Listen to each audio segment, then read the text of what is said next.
there, I'm Elizabeth Farish, and I'm joined today by my dear friend Ronan Donohoe, who is a historian, a proprietor at the Athenaeum, a former board member of the Warner House, amongst many, many other things. And a communicant of St. John's Church. And a communicant of St. John's Church, which he is going to give us a tour of. Ronan, thank you so much.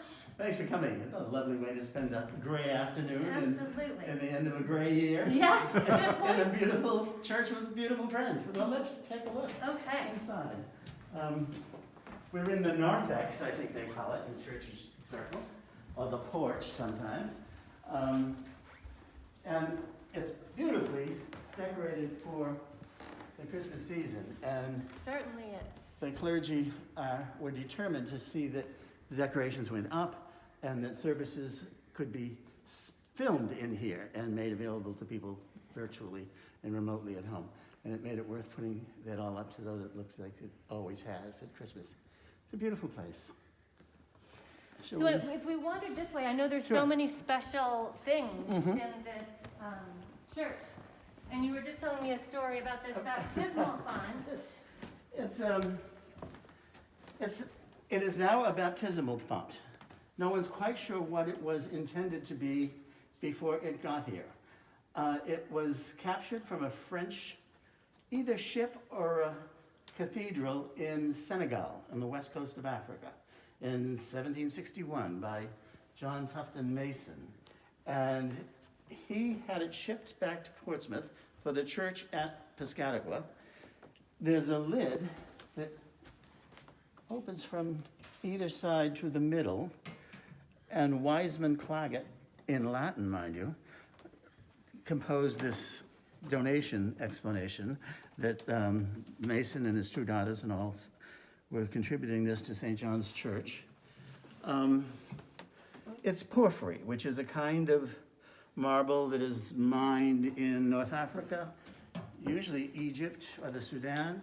It could be something fashioned for Greek or earlier Some use. other sort of And ceremony. It is said that at the time it was captured off the west coast of Africa, it was being shipped from a church in Portugal to a church in Saint Louis, Senegal. The French had taken over that part of West Africa, and the cathedral was being built, and it was meant for that. But a British ship took it as a prize of war and brought it back.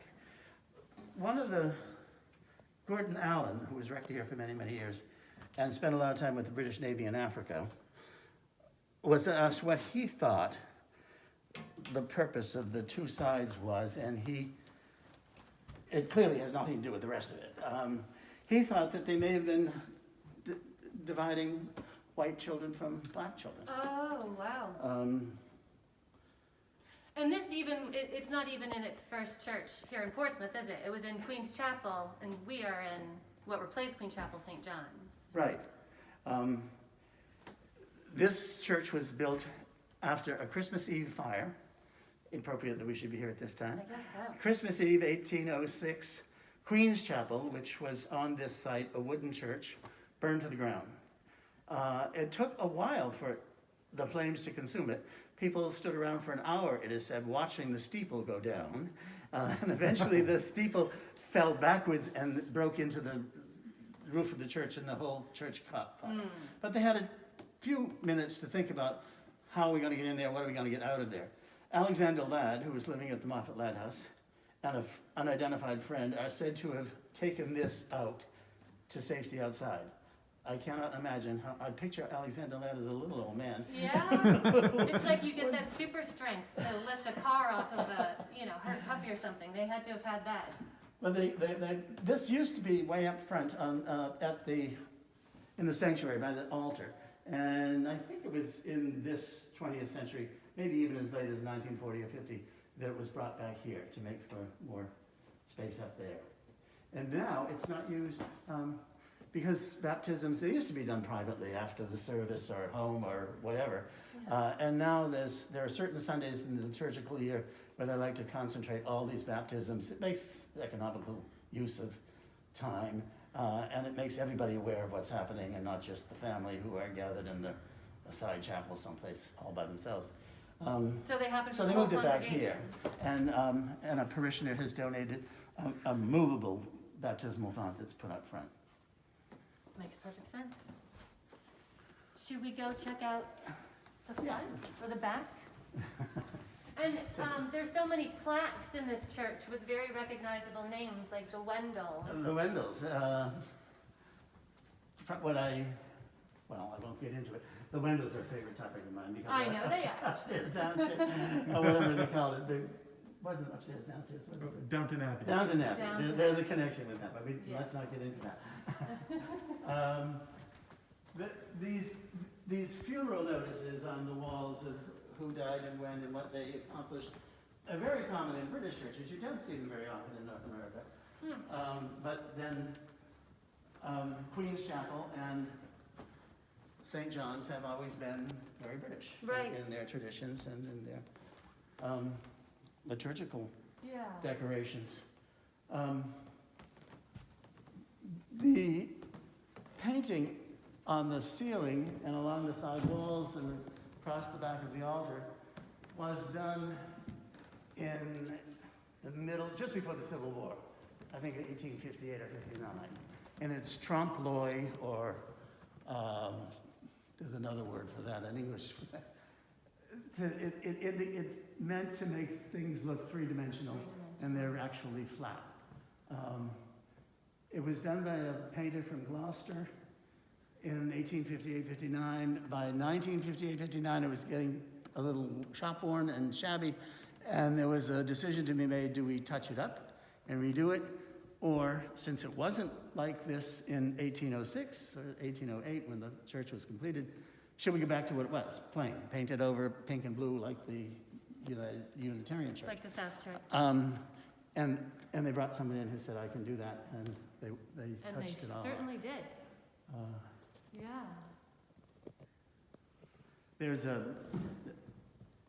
without getting into the chronology of it, before this church was built in 1808, after the fire in 1806, the original church was called Queen's Chapel, and in this little pocket of the lectern, there is a piece of the foundation from Queen's Chapel that was built in 1732. Oh, wow. That's nice to have a piece of Queen's Chapel here. Yes. It, given that we three are all connected with the Warner House in one way or another, and when you think that if that church, Queen's Chapel, 1732, was 2 doors down from the Warner House, and during those years, it wasn't Warner's house, it was Benning Wentworth. The royal governor was living in his sister's house, renting it for, 20 years or quite a long time. Decades. So the royal governor was there. Yeah. He had a pew right here. He just had to walk up the hill. And you can't help thinking that it must have done wonders for attendance. I mean, if you moved into town and you wanted to meet people, the Reverend Arthur Brown, with his Trinity College Dublin degrees, and he was Irish, but Anglo-Irish, and he was here from, I think, 36 to 73. He was here for a long time. And he and Benning Wentworth were great buddies. The Benning Wentworth tomb is out in the yard over by Bow Street, and Arthur Brown is in there with him. In the same tomb? Yes. Wow. He was invited. Very close friends. Yes. For eternity. Ronan, we didn't actually mention the stained glass as we were walking by it. It comes in, the first stained glass appears in about 1895, and I think it may be this one, of Admiral Pearson, I think, in the middle there. None of them are Lafarge, some of them are Connick, who seems to be a Lafarge successor.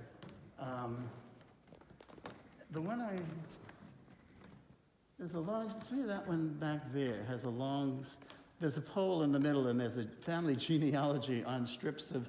Oh, yes. Let's go take a look.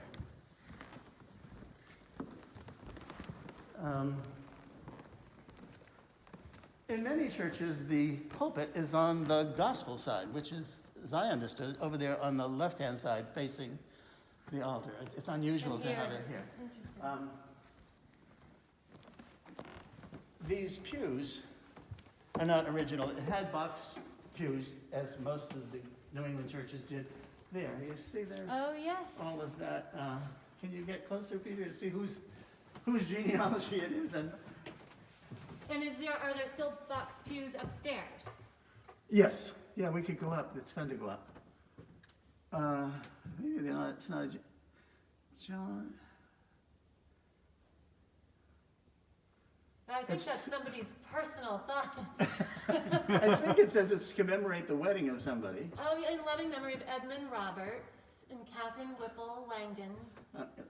Those names are all familiar. Yes, very. I think Arthur Brown, who was the first priest at Queen's Chapel, his daughter married Rogers. Roberts. Ah, Robert Rogers. I'm getting Roberts's and Rogers mixed up. that's Edmund. Is there anything in the sacristy that we should take a look at Yes. before we Oh, go there's upstairs? a treasure in the sacristy that we should. Oh, and we'll have to go back into the. The altar table? Yes. Behind the scenes. The vestry, where the priests vest in different albs and chasubles, and these two chairs are great prizes. The Queen's Chapel was built in 1736. Someone whispered in Queen Caroline's ear, who was the wife of George II, there's a church and it's named in your honor in the Piscataqua in North America, and she sent a communion silver, large flagons and chalices and plates. These two chairs, which are described as Rococo, or what were we? Gothic Chippendale. Gothic Chippendale, were part of the gift from Queen Caroline. In 1791, Washington had been elected first president of the United States. Someone said, you know, they've never seen you in New England. Or at least in northern New England. I guess he turned up in Cambridge for a while. But, they've never seen you in Maine, and so he did a tour of northern New England and sat in one of these chairs in 1791. Now the church burned down in 1806. One chair was rescued, the other chair burned up. A facsimile has been made, and no one knows. Well, we're all convinced at this church that Well, they clearly it's must this have one. known that We that's the one you'd say. decided. Yeah. The plaque is clear. Plaques is never one. lie, of Plaques- course. Yes, there's a sign right on it, it's True. clear as day. But they're not usually back here, they're usually right there at the altar, and the clergy sit while someone else is Doing readings and delivering, stuff. yes. And here's the baptismal font that Oh, you were yes, that's to mentioning. replace the great piece of porphyry from the That back. looks a little bit more mobile. It's quite nice, isn't it? Yeah, it is nice. I'll tell you more about that later. They added this piece to provide closets and cabinets for church vestments and such. And in extending the building to the back, James Sheaf, who is a powerful person in Portsmouth in the 18th century, had his grave now included within the church. Certainly the stone is included within the church. It may be just outside, we're not quite sure. What does this say? In memory of Emily Swenson, a friend of the church. Oh, what? Just the shelf? That's her shelf. Well, let's catch that communion table on the, Oh, Yeah. yes. this tapestry I always thought was going to prove to be wildly valuable, and they tell me it isn't. Has it always hung here? I mean, in your It's- memory? In my memory, but I've only been here since the 1980. That was kind of a while ago. It is, I know. Tell me about it. And I know your priest is all set up here to do virtual mass for Yes. the parishioners. Or New Year's Eve or the day after. They do it every day. They'll even have morning prayer or, there are quite a few services, and you can either go to the St. John's website or you can go to YouTube and call them up. And they're usually Jennifer McPherson is the music director. And there is a select group of 5 who can harmonize together, and they'll stand in a circle here. That's And, wonderful. yeah, it's lovely. But it's very appreciated. This church, as with most Episcopal churches, has always placed great stress on music Yes. and the excellence of the music. This is a wonderful thing that was, it's New Hampshire made in 1736, which is very early. as an altar table or a credence table. A credence table, my understanding is it's where you put vessels and flagons and chalices to be used at the altar when the communion is being prepared. It could have been used as the altar table itself.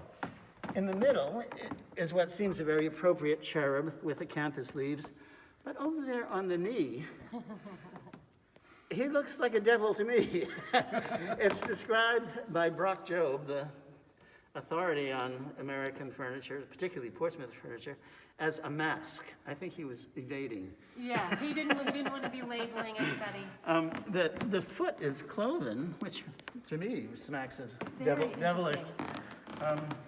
And you mentioned that Brock had He said it was the most. He Davis. said it was the most vibrant and expressive piece of carving, Yeah. pre-revolutionary American that he'd seen. Wow. Or I may have been adding a stress there, but he was very impressive. That is very impressive. And Joseph Davis, was it? Yes. Yes. Trained in Boston, but moved to Portsmouth. Poinsettias are wonderful. I just They love do the them. job, they really do. They do, and they It last looks forever. beautiful. And if you put them in the cellar, you can use them again the next year. They come from Mexico. Did you know that? I don't think I knew that. They're Central All American. of them? Well, that's where they came Their up. origin. Yeah. Yeah.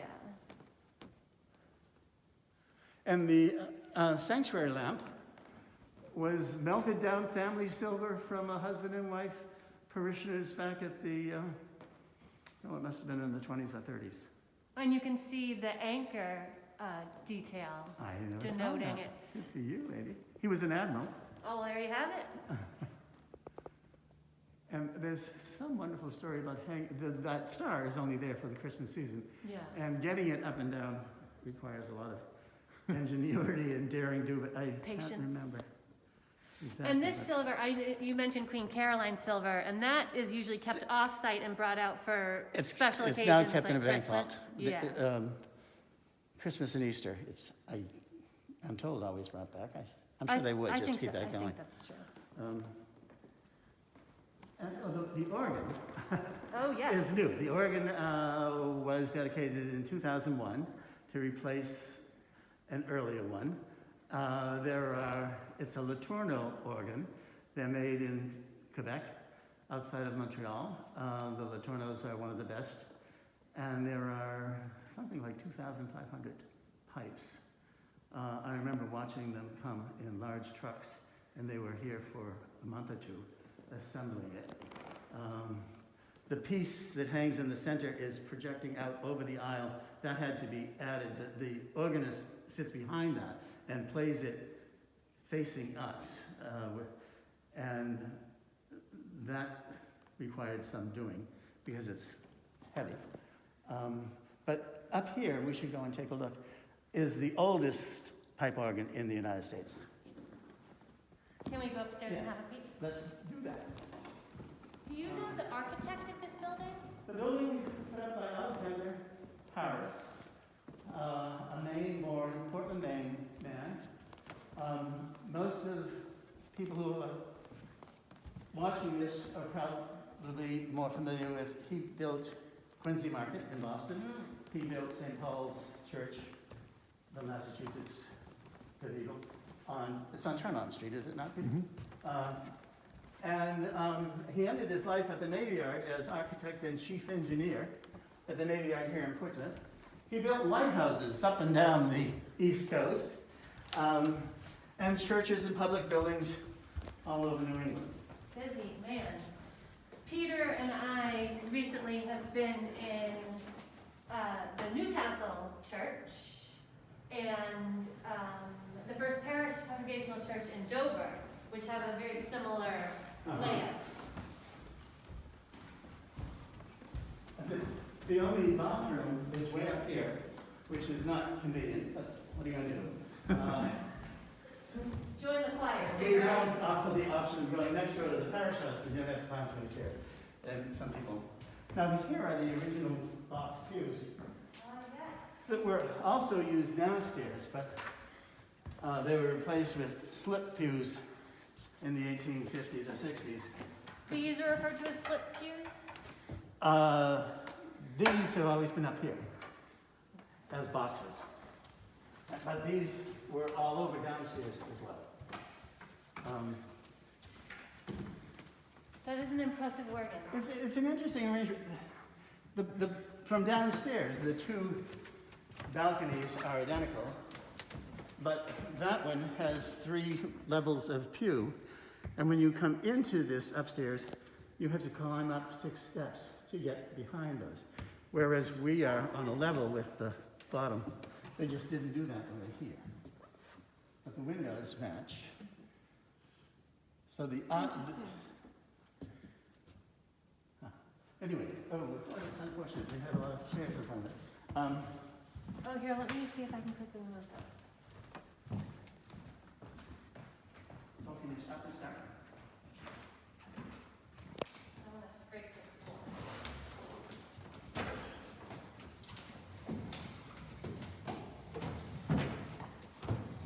We'll get your shot, Peter. And did it come with this record?